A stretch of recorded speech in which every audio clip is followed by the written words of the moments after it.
Andrei Sakharov, coupé du monde, sa belle-fille empêchée de le rejoindre. François Mitterrand dans la Nièvre, retour aux sources et politique agricole. La police au quotidien, le deuxième volet de notre dossier. Course et dopage, Jean-Paul Gallorini, l'entraîneur suspendu, avec nous pour s'expliquer. Madame, Monsieur, bonsoir. À la une de ce journal, une affaire d'évasion de capitaux qui pourrait bien devenir une affaire exemplaire. En effet, il n'est plus de semaines où cette pratique illégale, mais longtemps tolérée, bien que surveillée, ne soit mise en cause. Cette fois, c'est à Lille que le scandale a éclaté. Un agent de change, Bernard Beaune, et 5 autres personnes ont été inculpées et écrouées pour exportation frauduleuse de capitaux. Une trentaine d'autres dans les milieux d'affaires du Nord y seraient mêlés. Sur place, l'enquête de Christian Marimonou. Le capitaux a donc débouché sur l'inculpation de 6 personnalités de la région lilloise qui sont incarcérées depuis hier soir dans cette prison de Loos. On leur reproche une exportation frauduleuse de capitaux de l'ordre de 20 millions de francs, 2 milliards de centimes. Tout a commencé il y a quelques jours par une banale affaire de contrôle douanier. Pierre Caroni, chef d'entreprise, passe donc la frontière franco-suisse il y a une dizaine de jours. Contrôle de routine et le douanier remarque 2 numéros de compte bancaire dans le carnet personnel de ce chef d'entreprise. Pierre Caroni d'ailleurs ne nie pas. Selon certaines informations, il aurait placé illégalement, depuis le 10 mai, près d'1 million de francs avec la complicité de ses 2 frères et de son épouse. Mais qui était alors le passeur ? C'est alors que le nom de Pierre Beaune, agent de change très connu dans cette région, est évoqué. Vérification faite, les enquêteurs découvrent que Pierre Beaune et son frère assuraient en effet le transfert d'argent à l'étranger pour un certain nombre de clients. Les enquêteurs ont arrêté l'agent de change et son frère. Ces arrestations sont alors prononcées. Le chef d'entreprise, ses 2 frères et son épouse, l'agent de change et son frère. Cette affaire est d'ailleurs très importante puisqu'une trentaine de noms sont encore cités des clients de cet agent de change qui seront entendus la semaine prochaine. Vous pensez que c'est une affaire très importante ? Ah oui, par les chiffres sur lesquels elle roule, certainement. Peut-on s'attendre à d'autres interpellations ? C'est possible, mais disons que l'enquête se poursuit. Donc, par conséquent, je suis tenu à une certaine discrétion. Vous semblez plus efficace maintenant qu'avant. Non, nous avons toujours fait des affaires. C'est-à-dire qu'avant, il y avait des transactions, maintenant, on ne transige plus. Pas toujours. Pas toujours. Ce que nous souhaitons, c'est que l'exemplarité de ce genre d'affaires incite les personnes qui détiennent des capitaux à l'étranger à rapatrier ces avoirs en France, à régulariser leur situation sitôt que possible. Si les capitaux n'ont pas de frontières, il n'en va pas de même pour les droits de l'homme. L'affaire Sakharov, le combat désespéré d'Andrei Sakharov et des siens, le prouve. Le plus célèbre des dissidents soviétiques et sa femme, hospitalisés hier après 13 jours de grève de la faim, restent coupés du monde à Gorky, à 400 km à l'est de Moscou. Aujourd'hui, leur belle-fille a essayé d'aller les rejoindre, elle en a été empêchée. C'est pour elle que les Sakharov font la grève de la faim pour qu'elle puisse quitter l'URSS et rejoindre son mari. Philippe Châtenay. Ces images sont les derniers reçus d'Andrei Sakharov, 60 ans, le plus célèbre des dissidents soviétiques, prix Nobel de la paix. Exilé depuis 2 ans à Gorky avec sa femme Elena Bonner, tous deux poursuivent depuis le 22 novembre une grève de la faim pour obtenir un visa de sortie pour leur belle-fille. Dans l'appartement des Sakharov à Moscou, ici, leur belle-fille, Lisa Alexeyeva, attend.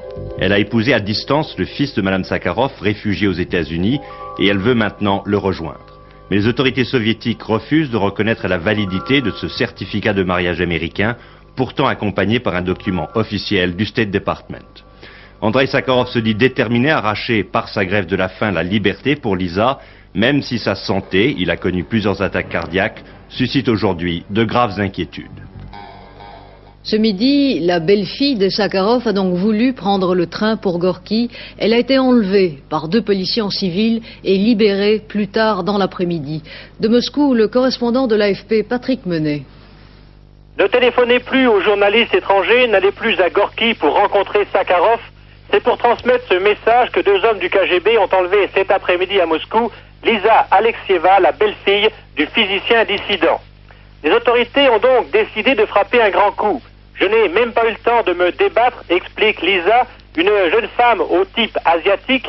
J'allais prendre le train pour Gorky quand 2 agents civils m'ont empoigné et jeté dans une voiture, une Volga noire du KGB. Tout a été très vite donc. Le temps de dire à la belle-fille de Sakharov que Gorky lui est désormais ville interdite et elle fut libérée à 25 km de Moscou en pleine campagne. Ainsi a-t-on voulu intimider la jeune fille, mais surtout totalement couper du monde Sakharov.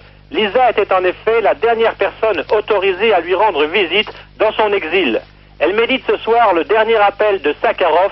On m'a condamné à une mort lente.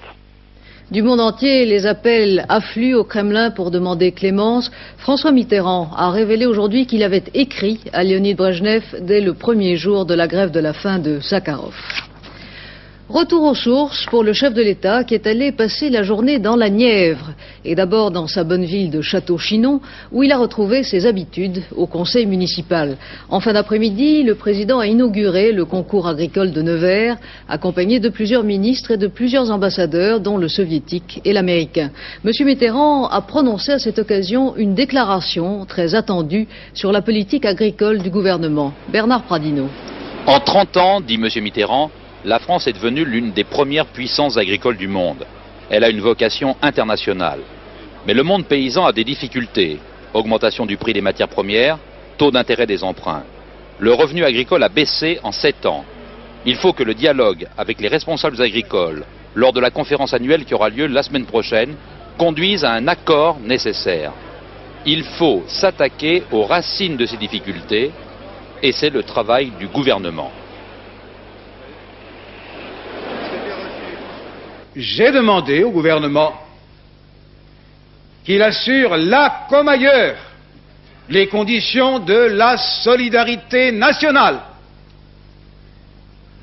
Les agriculteurs autant et plus que d'autres, en raison de la difficulté particulière qu'ils connaissent, ont besoin de cette solidarité. Ce n'est pas de l'assistance. Ils ne demandent ni pitié ni aumône.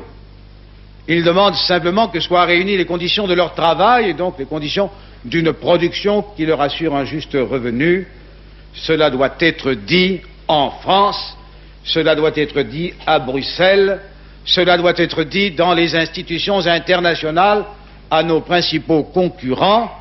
Nous jouons le jeu de la concurrence internationale, nous jouons le jeu qui consiste à ne pas opposer des barrières artificielles au marché international, mais nous avons besoin de sauvegarder ce qui constitue l'essentiel de notre force économique et qui passe par le niveau de vie des producteurs.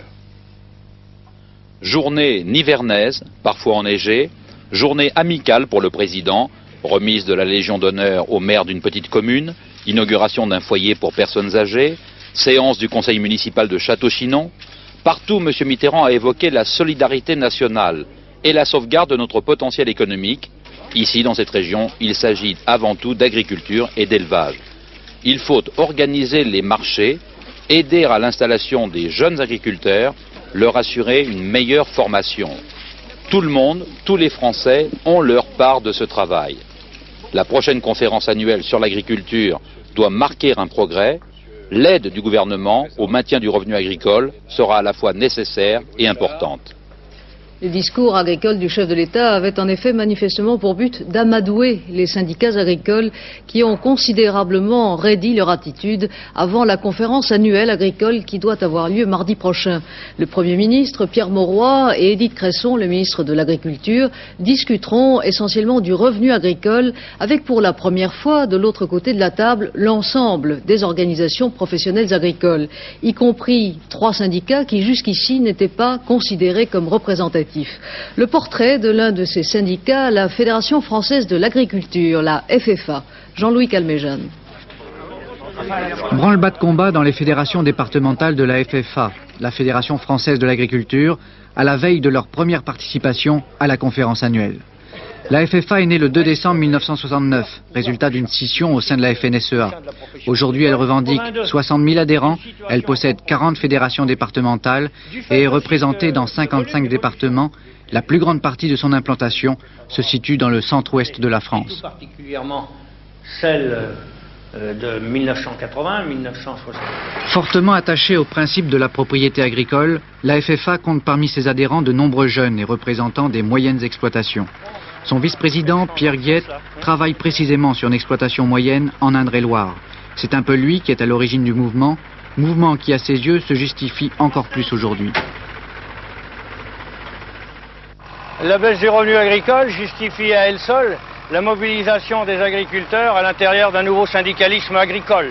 En désaccord d'ailleurs, je dois le dire, avec tous ceux qui pendant trop longtemps ont prôné une politique d'abandon des prix agricoles au profit d'une politique des structures qui seule devait tout régler. Aujourd'hui, la FFA réclame une restauration du pouvoir d'achat des agriculteurs et c'est sa raison essentielle. On vous considère comme à droite de tous les syndicats agricoles? Oh, la FFA est un syndicat strictement apolitique et son seul objectif est d'assurer une défense efficace des intérêts des agriculteurs. Ces dernières années, la FFA a surtout manifesté son opposition au soutien des revenus par des aides directes, sauf pour les exploitations en zone défavorisée. Demain, le portrait d'un autre syndicat, le MODEF. Un sondage, un de plus, cette fois un sondage sur l'opposition.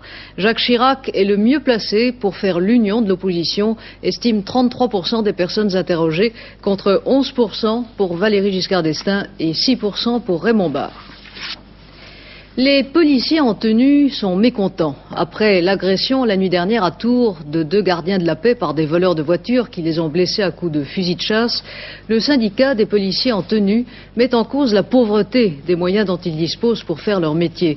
C'est précisément ce qui apparaît dans le 2e volet du dossier que nous avons ouvert hier sur la police et ses problèmes. Ce soir, la police au quotidien. Denise Boer et Jean-Louis Saporito.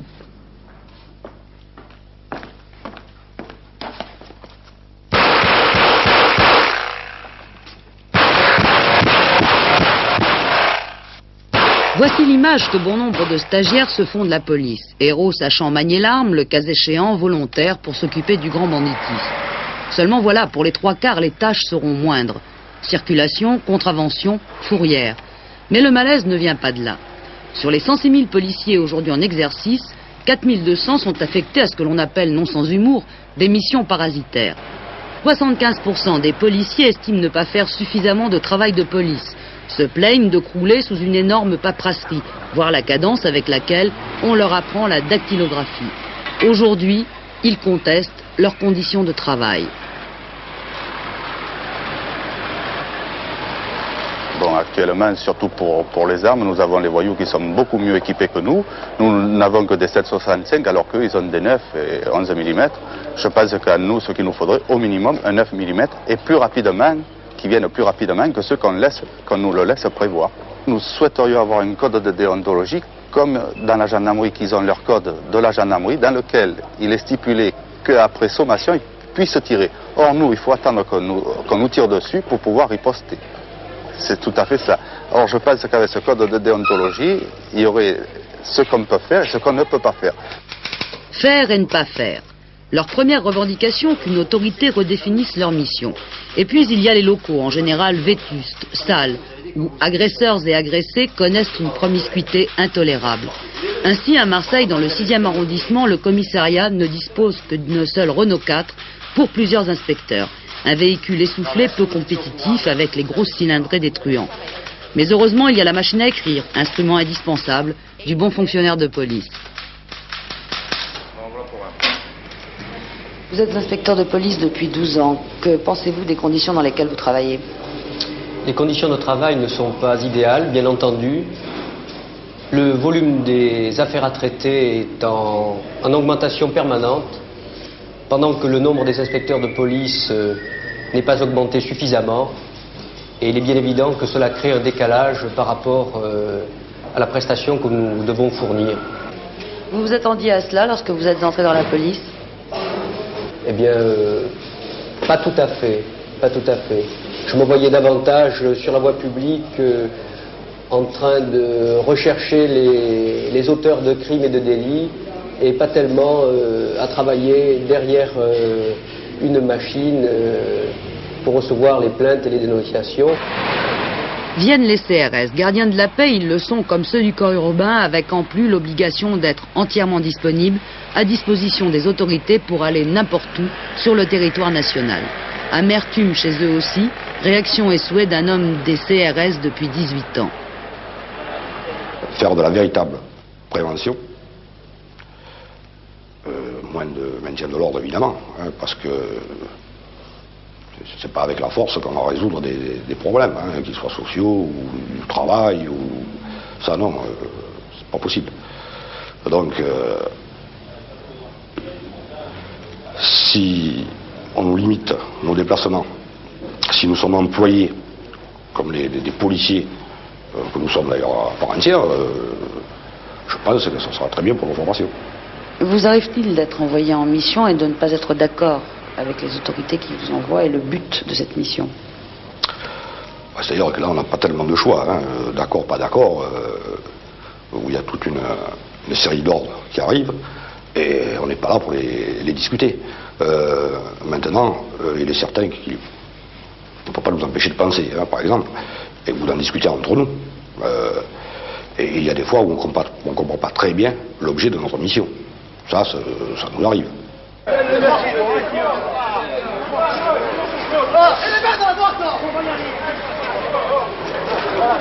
Marseille, il est 16h, dans une rue sombre, une bagarre vient d'éclater. Képi, inspecteur CRS interviennent. Une petite délinquance qui use et fatigue.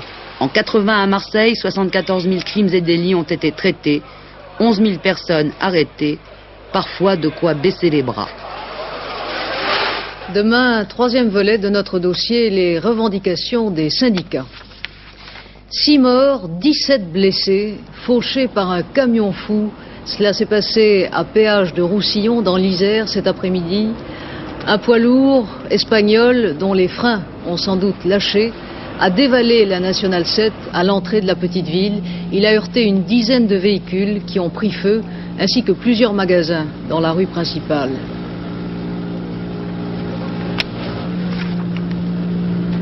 Les pompiers ont pu maîtriser l'incendie en fin d'après-midi.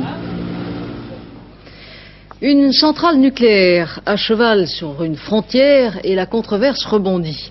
Après consultation des élus locaux, le gouvernement français a en effet dégelé, entre autres, la construction d'une nouvelle centrale à Chaux, dans les Ardennes. Les Belges, qui sont tout proches, ne sont pas contents. Le ministre belge des Affaires étrangères est venu le dire hier à son homologue français. L'enquête de Patrick Esther et Gérard Derlet. Déblayer le terrain, dans quelques mois, la seconde centrale atomique de Chaux sortira de terre. Pourquoi la seconde? Parce que sur ce site, il existe déjà depuis 15 ans une centrale nucléaire qui produit de l'électricité. Son statut est très particulier, c'est une installation franco-belge, 50% de capitaux EDF, 50% de capitaux privés belges. La centrale est gérée comme un établissement EDF, mais le personnel est mixte. Le directeur, par exemple, est français, son adjoint belge. Contrepartie, la moitié des 300 MW produits ici est livrée en Belgique. La situation géographique de Chaux se prêtait très bien à cette réalisation, puisque Chaux se trouve à l'extrême nord d'une avancée française dans le territoire belge, et que la population avait accepté cette première centrale. Les rapports depuis l'origine ont été bons, jusqu'à l'annonce d'une éventuelle future centrale qui date de 1977 et qui a entraîné quelques manifestations et des actions de la part d'une minorité à proximité de la centrale. En fait, dès l'annonce de cette seconde centrale, les protestations s'élèvent. Et en juillet, le projet est gelé. Mais après le vote de 14 municipalités, la semaine dernière, 8 pour, 5 contre, 1 ballottage, le projet est dégelé par le Conseil des ministres. Toutefois, des 4 tranches de 1300 MW prévues, une seule est réellement décidée. Pourtant, à Chaux, la population est déçue. Elle n'a pas été consultée. Chaux est trop petit pour supporter une deuxième centrale, disons. Ils vont commencer par une tranche, 2 tranches, puis après, ils continueront. Oui, le sentiment de la population ici, c'est vraiment d'une trahison manifeste. Il y avait eu des engagements de Mitterrand qu'on a reçus par lettre, où il s'engageait à des points très précis, notamment que Chaux ne s'ouvre pas, le chantier de Chaux ne s'ouvre pas, tant qu'il n'y ait pas de consultation des populations par référendum après large débat, tant qu'il n'y ait pas de loi cadre définissant les consultations des populations, et tant que la population frontalière n'ait pas été consultée. Aucun de ces 3 points n'est pour le moment réalisé. Mais c'est en Belgique que le mécontentement est le plus vif. En effet, les vents dominants soufflent vers le petit village de Fellen, situé à moins de 2 km de la centrale, entraînant avec eux les effluents gazeux radioactifs. Toute la région jusque Ciné est contaminée, hein, parce que les vents, ils ne vont pas tomber ici, hein, les panaches ne vont pas nécessairement venir ici, ça se dilue dans l'atmosphère, hein, Mais la construction d'une centrale à cet endroit pose aussi un autre problème à nos voisins. Les eaux de la Meuse qui serviront au refroidissement des réacteurs passent en Belgique à 5 km de là seulement. Mais nous craignons essentiellement, d'une part, la pollution atmosphérique pour la population de 100 000 habitants qui est riveraine, et d'autre part, la pollution fluviale. Et je tiens à souligner ici que nous sommes une région qui vit essentiellement du tourisme et que d'autre part, l'approvisionnement de près de 3 millions de personnes en Belgique est assuré à partir des eaux de la Meuse. Et dès le moment où il y aurait un accident, voilà toute une grande partie de notre population qui serait privée d'approvisionnement en eau potable. En fait, les Belges auront presque tous les inconvénients d'une centrale 100% française. 15 000 lettres de protestation ont été envoyées à Bruxelles, mais aujourd'hui la construction est décidée. Alors, un peu comme dans les Ardennes, un peu comme à Chaux, on espère que le chantier fournira des emplois aux travailleurs de la région, qu'ils soient belges ou français. Pologne, Lech Walesa a rencontré ce matin le primat, Monseigneur Glemp, qui dès hier appelait les Polonais à l'unité nationale et à la raison. Le président de Solidarité paraît lui aussi décidé à éviter l'épreuve de force avec le régime. Une délégation de la CFDT, partie sans visa, est bloquée ce soir à l'aéroport de Varsovie. Plusieurs manifestations pacifistes aujourd'hui à Hambourg, en Allemagne fédérale, à Berne en Suisse et aussi en Roumanie, où le président Ceausescu a fait applaudir par 300 000 personnes ses propositions pour la paix et le désarmement. Une bombe, c'est une image. Dans le monde des courses, un entraîneur parmi les plus couronnés, Jean-Paul Gallorini, traînait devant le comité directeur de la société des steeplechase pour avoir administré à ses chevaux des produits interdits. Le verdict est tombé hier soir, 1 an de suspension de licence et une amende de 300 000 francs. Le verdict aurait pu être plus sévère, mais en fait, Jean-Paul Gallorini, vous avez pratiquement reconnu que vous les aviez dopés, vos chevaux. Dopés? Non? J'ai jamais avoué d'avoir dopé, parce que d'une part, je n'ai jamais dopé. C'est la presse qui dit que j'ai dopé, mais c'est la presse mal informée. Vous avez reconnu que vous avez employé quand même des produits pour faire des massages pas très orthodoxes. Oui, ce sont des produits prohibés, de ce fait interdits, parce que le code des courses interdit tout. Alors il est évident qu'à partir du moment où on soigne ses chevaux, eh bien, on est obligé d'avoir la collaboration d'un vétérinaire, ce qui ne veut pas dire doping. Je n'ai jamais dopé, je n'ai jamais eu besoin de doper pour gagner des courses. Et si vous voulez, en ce qui concerne le produit que l'on me reproche, eh bien, j'ai avoué, je n'ai absolument rien à cacher. Ce produit, effectivement, je le connaissais, je l'ai employé, et je l'ai employé comment? J'ai répondu. C'est un produit simplement... Mais vous l'employez depuis très longtemps, ce produit, comment se fait-il, comment expliquez-vous qu'on ne l'ait découvert que depuis très peu de temps et sur 7 chevaux d'un seul coup? Eh bien, quand on m'a posé la question, je leur ai renvoyé la question, je leur ai dit, expliquez-moi. Si vous étiez venu à la première analyse me dire, il y a quelque chose, eh bien, je vous aurais demandé, on va trouver ce qui s'est passé. Je suis le premier surpris. Alors, vous trouvez que la sanction est sévère ou pas? La sanction, si vous voulez, elle est sévère, surtout parce qu'elle est injuste. Elle est fondée sur rien. Écoutez, quand on est un entraîneur de chevaux de course, que l'on soigne et que l'on entraîne des chevaux qui sont des athlètes à part entière, eh bien, il est évident qu'on est obligé de les soigner. Oui, mais ce sont quand même des professionnels là, qui vous ont jugé en quelque sorte. Oh, alors là, absolument pas. Ce ne sont pas du tout des professionnels. Non, non, non, non. C'est un comité, si vous voulez, qui, à mon avis, comme je l'ai dit sans vouloir me répéter, ils sont jugés partis. Ils sont jugés partis parce que, pour la bonne raison, c'est que quand vous prenez déjà les ventes de Deauville, eh bien, aux ventes de sélection, ce sont eux qui présentent et qui vendent les plus gros numéros, premièrement.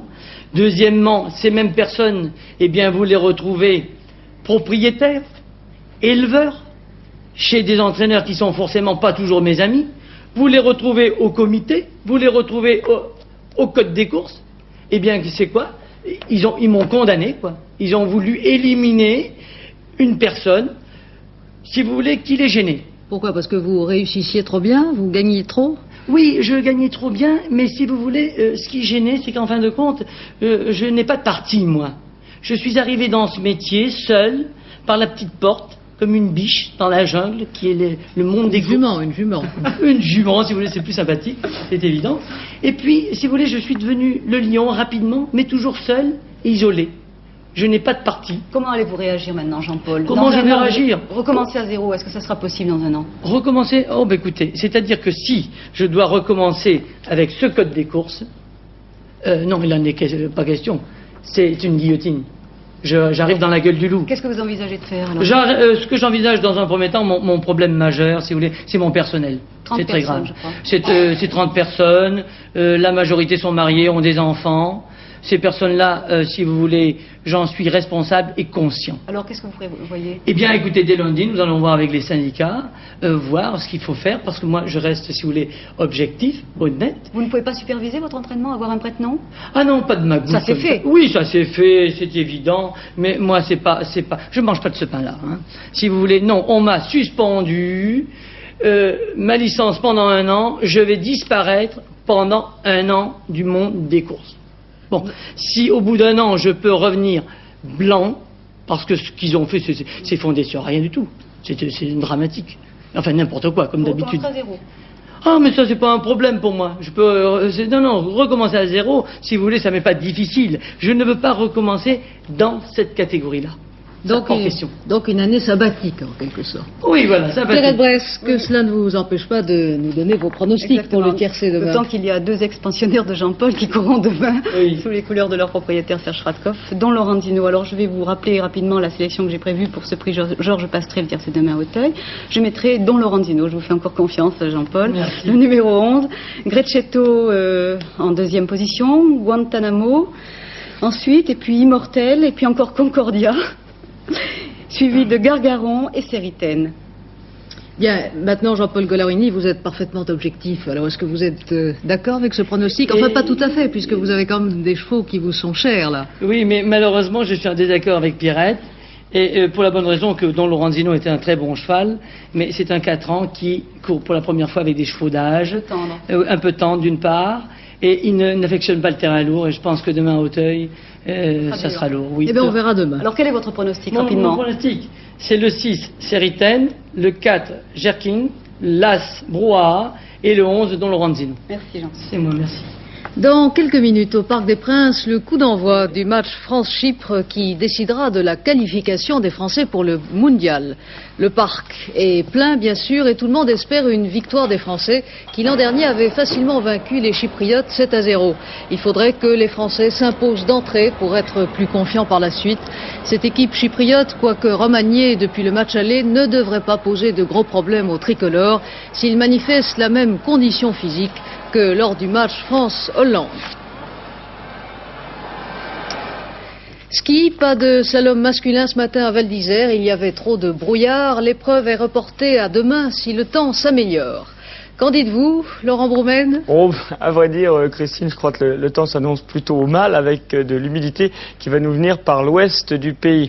Alors les températures cet après-midi, elles étaient de 4 degrés pour le minimum à Besançon et à Lyon et à 14 degrés du côté d'Ajaccio. On va regarder la carte pour demain. Le matin, tout de même beaucoup de nuages, mais également du soleil avec des éclaircies à peu près partout et puis des températures plus fraîches depuis le Massif central jusqu'au nord-est. Malheureusement, du côté de l'ouest, ça se gâte avec de la Bretagne à l'Aquitaine, l'arrivée de petites pluies faibles et d'un ciel très nuageux. C'est ce temps maussade qui gagnera progressivement l'ensemble du pays avec de la neige en montagne. Et tout de même des éclaircies du côté du midi méditerranéen avec le Mistral et le vent. Et puis là, une flèche pour un vent assez fort avec des rafales du côté des côtes de la Manche et de la mer du Nord. Les températures pour demain, vous voyez, sans grand changement par rapport à celles d'aujourd'hui. Un peu plus fraîches même le matin dans l'Est et assez faibles l'après-midi. Enfin, l'agenda pour terminer.